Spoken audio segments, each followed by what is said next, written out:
The following is the exact federal courtroom testimony of the Sean Diddy Combs trial as reported by Inner City Press. Before we begin, viewer discretion is strongly advised. This is for educational and entertainment purposes only.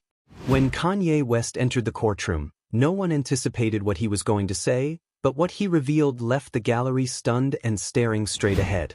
Kanye declared that Kanye testified that Diddy was a part of a hidden power network that may have planned Michael Jackson's downfall. He cited Fahim Muhammad Did, the current head of security, who was also in charge of Jackson's safety during his final days, as evidence that Diddy Combs was more than just a music mogul. He was also linked to the mysterious death of the king of pop himself, Michael Jackson. In this video, we dissect Kanye's startling testimony, the growing evidence, and the unsettling web of connections that could alter everything. The courtroom was already on edge after day of distressing testimony, but Michael's terrifying last phone call, in which he claimed Jackson knew he was being hunted and Kanye swore that Diddy was the one pulling the strings, wasn't a meltdown, and it was a warning. Jurors were clearly shaken, but nothing could have prepared them for what happened when Kanye West entered the room wearing black sunglasses. His hands were trembling a little, but his voice remained steady. Kanye took the stand as though he had been waiting his entire life for this moment. "I'm not here to talk about music," he started. "I'm here to talk about murder." The judge's voice echoed with gasps. Commanded silence, but the tension persisted. Kanye then composedly clarified that he had been asked to talk about Diddy's actions as well as his alleged role in what he called Michael Jackson's systemic takedown. This wasn't a theory whispered backstage or tabloid rumors. Kanye claimed that the same forces that attempted to institutionalize him using his former trainer Harley Pasternak were also linked to the individuals who surrounded Michael in his last days. Kanye specifically named Fahim Muhammad, Diddy's longtime security chief who was also employed as Jackson's personal bodyguard just months before his death in 2009. According to Kanye, Fahim wasn't merely there for protection. He was there to ensure Michael didn't speak. Kanye asserted that the same individuals who told him to line up or vanish had. "I told Michael the same thing once. If you go against us, you won't make it to the state." Kanye cited a message that was sent to him and Michael in a different format, but neither of them listened. Then, Kanye revealed that he had heard Michael's last voicemail, which he claimed the Jackson family played for him with confidence. Michael sounded. The final line of the message allegedly read, "Tell them it's Puffy, he knows he's here." The gallery of frozen jurors was appalled. They were apparently afraid, breathing heavily, and muttering as though someone may be listening. Kanye merely reiterated, Michael knew that Diddy was seen clutching the edge of the table, his lawyers whispering urgently in his ear. As he went on, he concentrated a lot on a name that hasn't been mentioned much in the mainstream media, Fahim Muhammad. Since most people don't know much about Fahim's past, Kanye made it his goal to reveal the truth about this man and the reasons why it might not be a coincidence that he was with both Michael Jackson and Diddy. Kanye started by posing the straightforward but terrifying question. Why would the most well-known person on the planet, Michael Jackson, entrusted his life to a 20-year-old who had no prior high-level security experience? Fahim had recently graduated from Sacramento State when he was hired, but within months, he was assigned to guard the world's most targeted celebrity. Stranger yet, Kanye noted that Jackson had not personally chosen Bohem, citing testimony from the 2011 Conrad Murray trial. Fahim was introduced through. Kanye told the jury that Fahim had access to Michael's schedule, prescription drugs, staff, and most dangerously, his fears. He also claimed that Fahim had been working for Diddy for a long time in various capacities, even unofficial ones, and that his role in Jackson's security detail was more about control than protection. These connections were traced back to Shah Combs. Kanye did not explicitly state that Fahim was an intelligence officer, but he leaned into the implication that what kind of bodyguard speaks at Wharton? That the fact that Layer Fahim had been a guest speaker at the esteemed Wharton School was a warning sign because schools like Wharton have long-standing ties to military intelligence. He questioned the jury. Not one with a gun, but one with a mission. He related stories about how Fahim assisted in deleting security footage and clearing hard drives from Michael's estate after his passing, and now Kanye claimed, This same man helps Diddy run his empire. He explained Lil Rod's lawsuit, in which Fahim Muhammad was identified as the enforcer of a criminal scheme. The same case that Michael Jackson. Kanye claimed that Fahim has the ability to make people and issues vanish, saying, "Then me, who's next?" Kanye then turned his focus to a subject he has alluded to numerous times over the years but had never before addressed so openly in court: handlers, the shadowy characters he says are inserted into the lives of celebrities in order to influence, control, and silence them. He pointed to his. Kanye addressed the jury directly, saying, "That man threatened to lock me up in a psych ward for not behaving. What do you think happens to people who don't play along? That man once texted him, threatening to send him back to Zombieland if he didn't comply." Harley Pasnak, his former handler, was his own handler. Afterward, he directly connected Harley and Fahim, two distinct. Kanye reenacted the pattern. Michael Jackson gains power by owning half of Sony's catalog, challenges Tommy Mottola, protests in public, and then all of a sudden he's sick, sedated, and dead with Fahim. Handlers, two different artists, one goal. Control. According to Kanye, Michael Jackson was given his own version of a Harley, but this one had the keys to his house, his medicine cabinet, and his fate. Muhammad, who is in charge of his security, says that Kanye's rise to fame challenges Adidas, the Grammys, Balenciaga, and even Jay-Z. He refuses to follow the rules, and all of a sudden he's being told to return to Zombieland, being sent to hospitals, losing deals, and becoming, in his words, a modern-day Michael. However, Kanye wasn't finished. He disclosed that other artists who were too proud and tall, like Prince, DMX, and Whitney, had also expressed fear before they passed away, saying, "You don't have to trust me," Kanye added. "Just observe the trend where they smile while silencing us." The judge called a brief recess, but the impact had already been felt when Kanye's evidence took a darker turn as he started to recount what he said was communicated. The jury remained motionless, with one member apparently crying as the others stared blankly ahead, their faces unreadable but their body language stiff. Michael Jackson made a final phone call a few days before he passed away. According to Kanye, the voicemail was his last attempt to communicate, filled with fear and anxiety. "I don't feel safe," the voice said. "He's here, I know he is. They're trying to take everything." The voicemail was never played for the public but was allegedly saved and recorded by a family insider. "Tell them it's Puffy, he knows he's here. Please protect the kids," Kanye said, quoting the last terrifying lines of that voicemail. The judge requested an order as gasps filled the courtroom once more, but the seriousness of that quote struck hard. Kanye alleged that the call had been sent to a close friend or relative of Michael, who had disregarded the warning indications at the time. That Michael grew more and more alone in the days before his death, excluded from his own team, and made to work with people he hardly knew.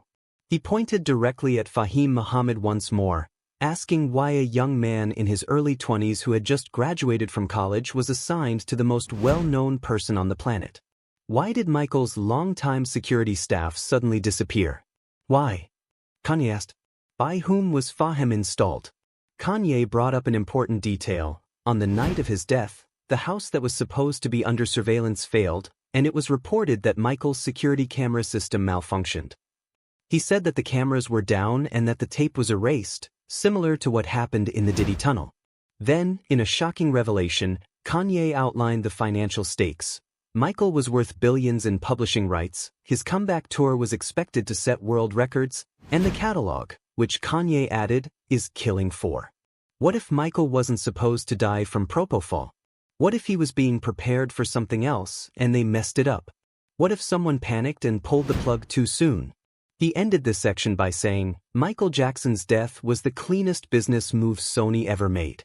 Kanye's remarks unleashed a torrent of information about Michael Jackson and what he claimed was a larger pattern that had plagued the music industry for decades.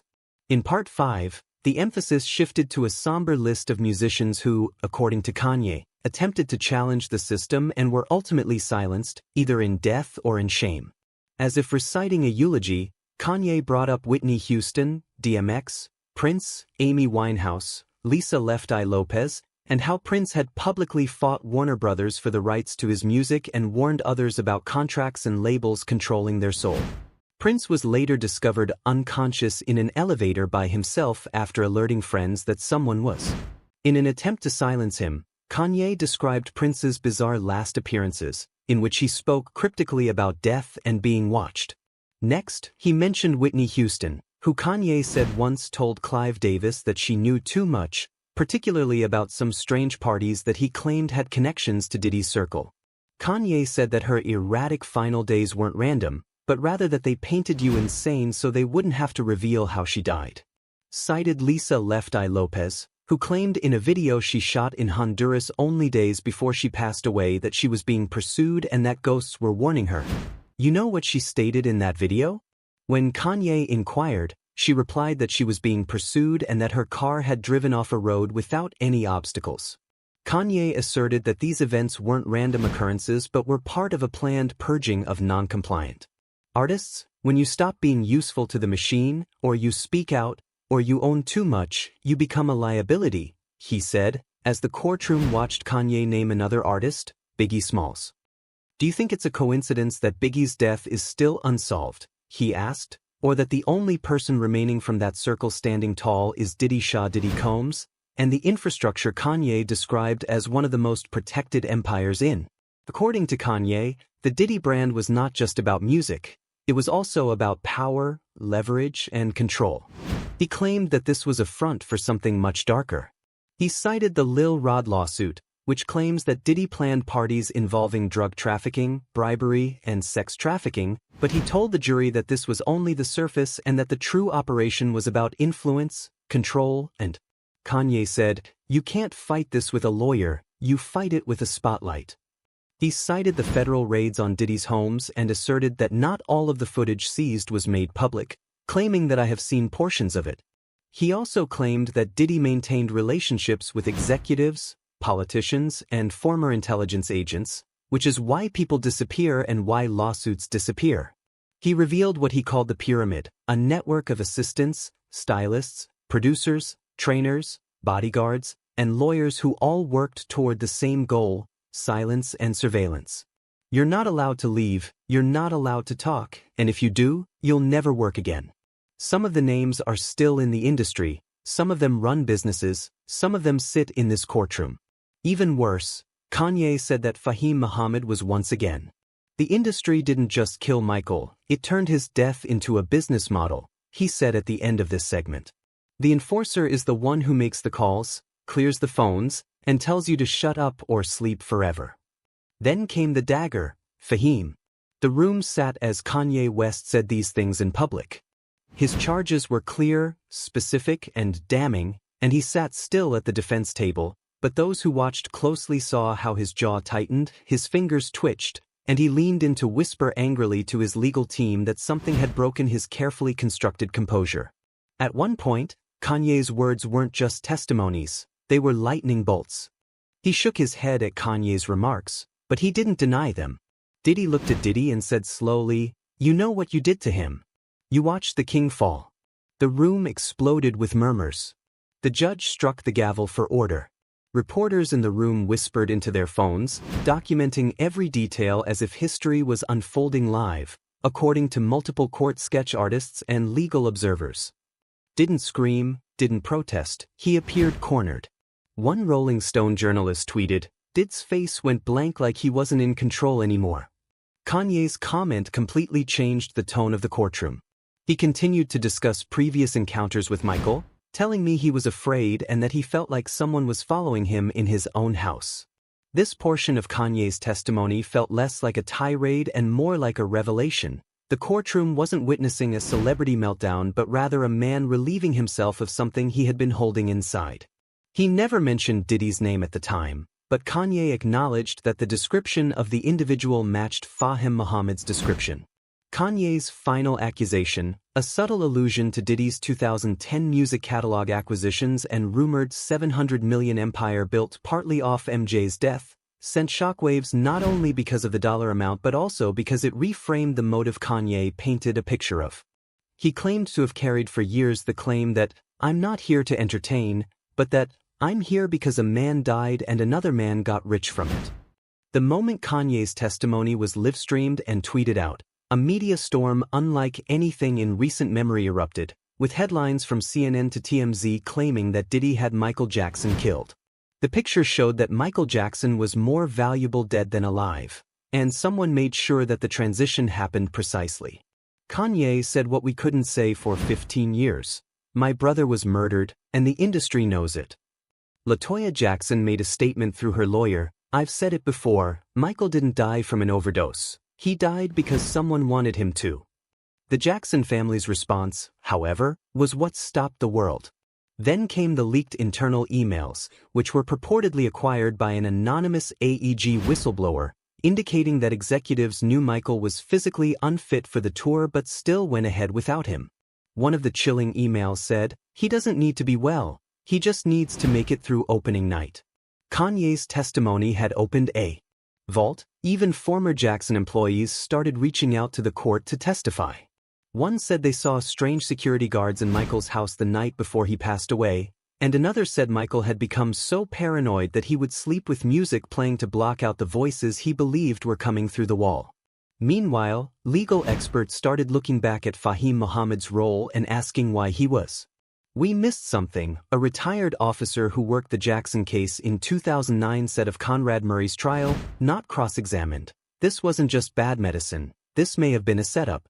Every major news station ran panels. Some dismissed Kanye's claims as conspiratorial, others replayed his testimony line by line, pausing on the moment he said, they're still watching. As the court recessed following Kanye's testimony, the buzz inside the courthouse was electric, security increased, reporters rushed to confirm the Jackson family's rumored subpoenas to the judge, and public opinion quickly changed. Kanye wasn't trending for a new album but rather because he might have finally blown the lid off something people had feared was true all along. The case against Diddy had just taken a historic turn, and it was reported that he called an emergency meeting with both legal teams to discuss the seriousness of the accusations. Diddy's defense team attempted to minimize Kanye's remarks, calling them irrelevant and unsubstantiated personal delusions, but the public didn't buy it, and social media was flooded with videos of Kanye saying, they want to call me crazy, but I'm just the only one telling the truth. The truth. Prosecutors allegedly started reviewing witness lists behind the scenes. Fahim Muhammad, who had been quiet for a long time but was now being mentioned urgently, was the subject of rumors that federal investigators were going through closed Jackson files, particularly in light of the voicemail that had surfaced and new testimony. However, the most tragic development came from Michael's children, according to an insider. Prince Jackson allegedly sent a since-deleted tweet that said, "My father feared the industry, and now I understand why." Paris Jackson allegedly confided in friends that she thought her father's death wasn't an accident. The trial had evolved from being solely about Diddy to being a referendum on the music business, its cover-ups, ghosts, and desire for power, as well as Kanye West. The last question that remains is if this testimony will make a difference since, if Kanye is correct and Diddy was even involved in what was once characterized as a loud, unstable figure, he has firmly established himself in the annals of history, planning the destruction of the greatest entertainer of all time. This is a reckoning, not simply a trial.